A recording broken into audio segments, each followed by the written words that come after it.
Termasuk misalnya saya terlilit utang dan saya ingin agar dengan ini saya bisa menutupi utang saya. Ini tidak boleh karena menjual organ manusia dilarang.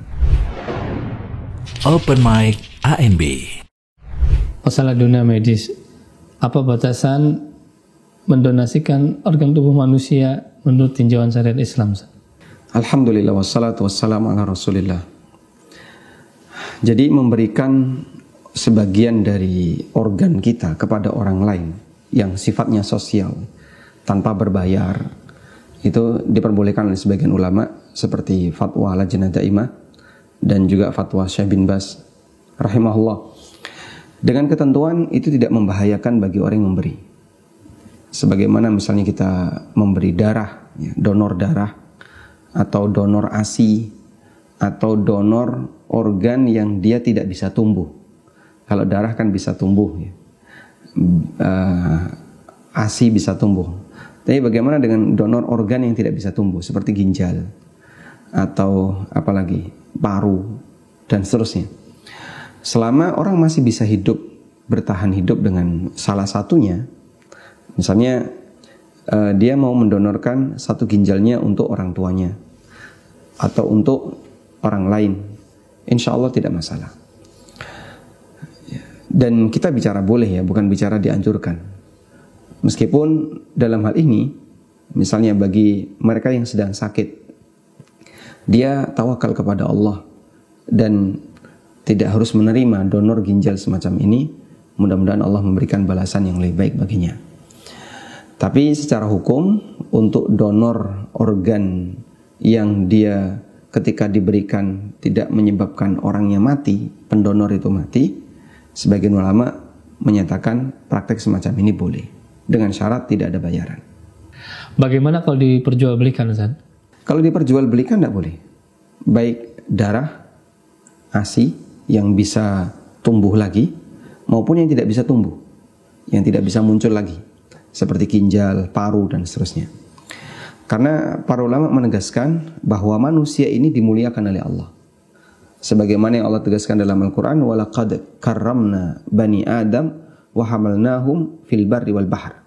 Sungguh kami telah memuliakan Bani Adam, sehingga karena Allah muliakan, maka Bani Adam tidak boleh dijadikan sebagai objek transaksi. Ketika dia dijadikan sebagai objek transaksi, posisi Bani Adam dalam hal ini jadi terhina. Sehingga jual beli darah boleh nggak Pak? Tidak boleh. Jual beli ASI tidak boleh.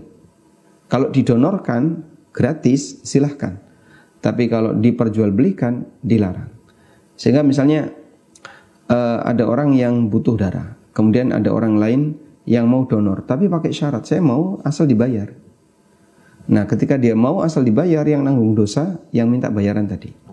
Sementara yang penerima donor dia tidak berdosa karena memperjualbelikan bagian dari yang keluar dari manusia, hukumnya haram, termasuk juga organ yang dia tidak bisa berkembang. Misalnya ginjal diambil satu, didonorkan ke orang lain, bayar, dijual, ini tidak boleh. Apapun tujuannya, termasuk misalnya saya terlilit utang dan saya ingin agar dengan ini saya bisa menutupi utang saya, ini tidak boleh. Karena menjual organ manusia dilarang. Dan sudah ada keputusan dari Majma' Fikih Islami, konferensi fikih internasional, yang menegaskan bahwa jual beli organ manusia apapun tujuannya hukumnya dilarang. Kalau terkait kasus pembunuhan yang viral, Ustaz, diambil organnya kemudian dibunuh, diambil organnya, itu seperti apa, Ustaz? Ya, jelas ini kriminal dan pelakunya layak untuk mendapatkan hukuman. Sehingga pemerintah dalam hal ini, terutama aparat ya, punya kewajiban untuk menyelesaikan kasus semacam ini lebih baik. Dan bagi masyarakat secara umum, sekiranya dia mengetahui informasi semacam ini, dia tidak boleh diam. Karena kalau kriminal semacam ini dibebaskan, dibiarkan, itu akan merusak banyak orang. Baik yang kasusnya terjadi di luar, semacam di Kamboja, atau yang kasusnya terjadi di negeri kita sendiri. Dan kita juga kasih pesan kepada kaum muslimin ya, untuk waspada dengan yang namanya lowongan kerja di luar negeri. Sehingga kalau sekarang sedang viral kabur saja dari Indonesia, Anda perlu juga untuk mempertimbangkan sisi keamanan yang ada di luar. Karena secara umum biasanya kalau orang itu berada di luar, tingkat keamanannya perlu untuk dipertimbangkan. Apakah ada yang menjamin atau tidak, terutama di negara-negara yang relatif kurang perhatian terhadap masalah kemanusiaan. Seperti Kamboja.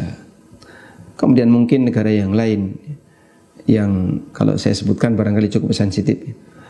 Tapi intinya di beberapa negara ini masyarakat Indonesia harus berhati-hati, dan pemerintah dalam hal ini punya kewajiban untuk memberikan arahan ya kepada masyarakat tentang bagaimana cara mengamankan diri ketika mau ke luar negeri, termasuk juga diantaranya pemilihan negara ketika dia mau menjadi tenaga kerja di sana.